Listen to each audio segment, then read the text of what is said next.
The former Secretary of State is now facing another controversy over her exclusive use of private email address as America's top diplomat. In addition to contributions from foreign countries to the Clinton Foundation while she represented the U.S. abroad, all this is sparking questions about Hillary Clinton's vulnerability as a potential candidate. Joe Trippi, former Howard Dean campaign manager, joins us, and Ed Rollins, former national campaign director for Reagan Bush, 84, and the former national campaign chairman for Mike Huckabee for president. It's great to have you both. Thank you. Let me start with you. It's a week old now. Really, the Hillary story, when it comes to emails, it's gone through several evolutions. But here we are a week later. What do you think of her vulnerabilities? How would you describe them? I would not say it's a vulnerability. Unfortunately, the Clintons have not always played by the rules, and certainly whatever this may be and however far this may go depends on what's in those documents or what's not in those documents. And I think to a certain extent it's complicated. It's early. I think there's a long ways to go, and that's not going to be. It's not a killer issue. It's another distraction. Joe, what do you think? Well, I think Ed's right about that. Look, I think part of the problem is not being an announced candidate. She's not out there the way these other candidates are in terms of press availabilities, which she's going to have to do the second she announces. I think a lot of us thought, I was one of the people who said she could wait.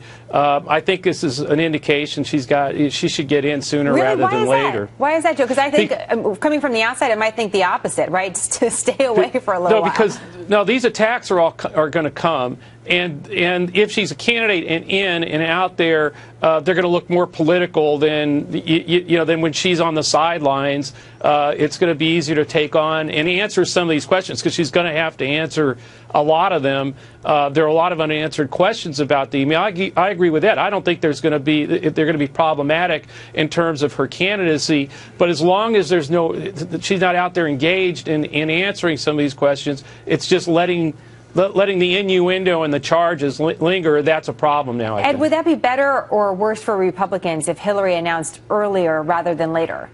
I don't think it makes any difference. I mean, we had 9 candidates in Iowa. We've got probably 20 that are looking at it today. Strongest field we've had since 1980. We have a long, hard process to get through to whoever our nominee is. My sense is Hillary's going to be the nominee. She's the inevitable nominee. She's not the inevitable president anymore. But there's nobody else on that Democrat bench. And I think to a certain extent, if it's not her, we'll have a much easier time of beating somebody else. Why do you say not anymore? You said she's not inevitably the president anymore. I think she's not quite battle tested. And I think one of the reasons is, as Joe has said, she needs to get in this game so she gets her political skills back up again. At this point in time, there's been a lot of little errors here and there that have caused real distractions. She needs to get fully geared. She's going to run for president. She needs to get in the game. Political reporters, everybody else are now paying attention. She's got to go raise money legally. She's got to put a staff together legally and basically get on with it. Joe, what about the other names that are out there? Mike mentioned a few: O'Malley, Warren. Of course, we saw Biden speaking as well. If Hillary does get in sooner, and if that's what you think could come out of this story, this email story eventually, what would it mean inside the dynamic of that party? Well, look, there have been rumors now that she's planning on coming out somewhere between April and June. So, when I say come out soon, she could literally be planning to come out and announce in a few weeks. I don't know. But I do think, look, there are other candidates who are going to run regardless of whether she runs or not. Looks like Martin O'Malley would be one of those. Jim Webb, the former senator from Virginia, would be another who looks like whether she's in or not, he intends to run. We'll see. But there are a couple that if she, and look, I expect her to run. But if she didn't, you might see someone like Elizabeth Warren, who said she has no intentions of getting in the race, decide that with a different environment and with Hillary out, that she will seek the presidency. You have no insight in that. One of the people I'd like to see go, if Hillary decided not to go, would be Governor Jerry Brown of California. I think he'd be a formidable candidate if he entered the race. What do you think about that, But I don't think he would do that until... By the way, those are live pictures of Elizabeth Warren. Again, as Joe mentioned, not a candidate yet, says she's not going to run, but she is at this event. Go ahead, Ed. We do real well against Massachusetts liberal Democrats, so I would welcome her candidacy. I've been on the opposite side of Jerry Brown for about 70 years or 90 years, whichever the case may be. I never underestimate him. He's got a lot of money left over from his campaign. He's been 4 times governor of the largest state in the country. He's done well when he's run for president in the past. If he chooses to run and there's no Hillary, then I think he could be a very credible candidate. I have a quick final big picture question for both of you, just drawing upon your expertise. You know, if we take a step back away from the Hillary Clinton email story, it made me wonder about how some of our great leaders of this country communicate. You know, Joe, I was wondering, does the president email his cabinet secretaries? Are they on text message? What about the aides inside the White House? Are they instant messaging each other? And how is everyone communicating that this is suddenly a surprise about emails, if at all? And I'm wondering if now technology is really working in favor of democracy and the people to lead to a more transparent government and more transparent leadership, or perhaps just the opposite, maybe more opaque, and how we confront that as a country. What do you think about that? Go ahead, Joe.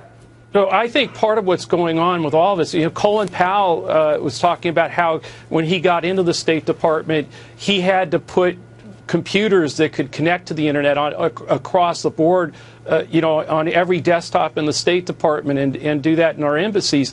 That wasn't that long ago, and he was the first one to actually have to deal with email or not, because they didn't have that back, you know, quote, back then. But we all didn't have that. I mean, that was the reflection of the country as well. It wasn't just...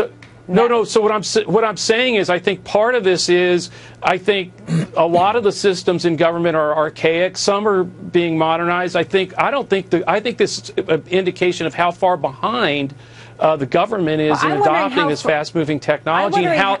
Go ahead. No, you're right, Jenna. What I'm saying is, I think you're right about, in the end, it will increase transparency, and a lot of, again, somewhere that Hillary Clinton has those emails on a server. That server is going to be very important, because we're going to find out whether emails were deleted or not. Trey Gowdy or someone's going to make sure that happens.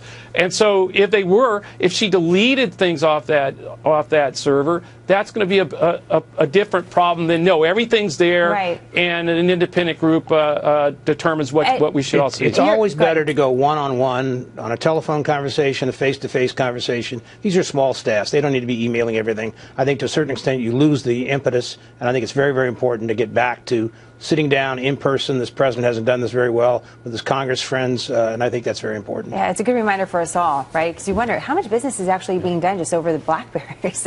No one's actually talking to each other in these very important decisions. Joe, Ed, it's great to have you as always. Thank you so much. Thank you. Good to be with you.